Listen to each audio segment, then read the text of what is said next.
Hello guys, welcome back to our channel. Happy independence to all of you guys. గణతంత్ర దినోత్సవ శుభాకాంక్షలు. ఏంటోనండి, రోజులు చాలా ఫాస్ట్గా గడిచిపోతున్నాయి కదా. మొన్నేమో న్యూ ఇయర్ వచ్చింది, నిన్నేమో భోగి, సంక్రాంతి, కనుమ అయిపోయాయి అనమాట. ఈరోజు రిపబ్లిక్ డే కూడా అయిపోయిందండి. ఆల్మోస్ట్ ఇంక మంత్ ఎండ్కి కూడా వచ్చామన్నమాట. సో రోజులు అయితే చాలా ఫాస్ట్గా గడిచిపోతున్నాయి కదా, మీకు అనిపించిందా? ఇదైతే కండాయిల కూర అండి. మా వారు నన్ను వస్తూ అవే తెచ్చుకున్నారనమాట. తక్కువ నేనే వండుతాను కర్రీ అని చెప్పేసి తనే వండారనమాట. ముందు మా వాడైతే చూసినప్పుడు ఆక్టోపస్ నేనే తింటాను అన్నాడు అనమాట. చేశాక మరి ఆ వాడికి ఏమనిపించిందో తెలియదు, కానీ నాకొద్దు బాబోయ్ అని చెప్పేసి వాడు అయితే తినలేదండి ఈరోజు.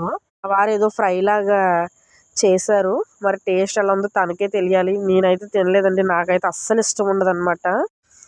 నాకేమో క్రాబ్స్ అంటే పిచ్చి, మా వారు అయితే అస్సలు తినరు. అలాగే మా వారికి కండాయిలు అంటే ఇష్టం అనమాట, నాకైతే అస్సలు ఇష్టం ఉండదు. అలాగే కొత్తిమీర చూసారు ఎలా వేస్తున్నారో.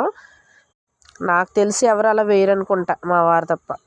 హస్బెండ్స్ ఎప్పుడో ఒకసారి వంట చేస్తారు, కానీ వాళ్ళు వంట చేసింది తక్కువే, కానీ తర్వాత మనకు పైన చేసే వర్క్ అనేది చాలా ఎక్కువ ఉంటుంది అనమాట. ఆ కడాయిలో వచ్చేసి తక్కువ ఉంటుంది, చుట్టుపక్కల వచ్చేసి చాలా ఎక్కువ ఉంటుంది అనమాట. మగవాళ్ళు చేస్తే అట్లుంటుంది. మరి మగవాళ్ళు చేస్తున్నారని హ్యాపీగా ఫీల్ అయ్యేలోపు వాళ్ళు చేసే తర్వాత ఎక్కువ ఉండే పని చూసి మనకు కంగారు వస్తుంది అనమాట. తర్వాత అయితే నేను రసం చేసి అన్నం వండేసాను. See you, bye bye, thank you.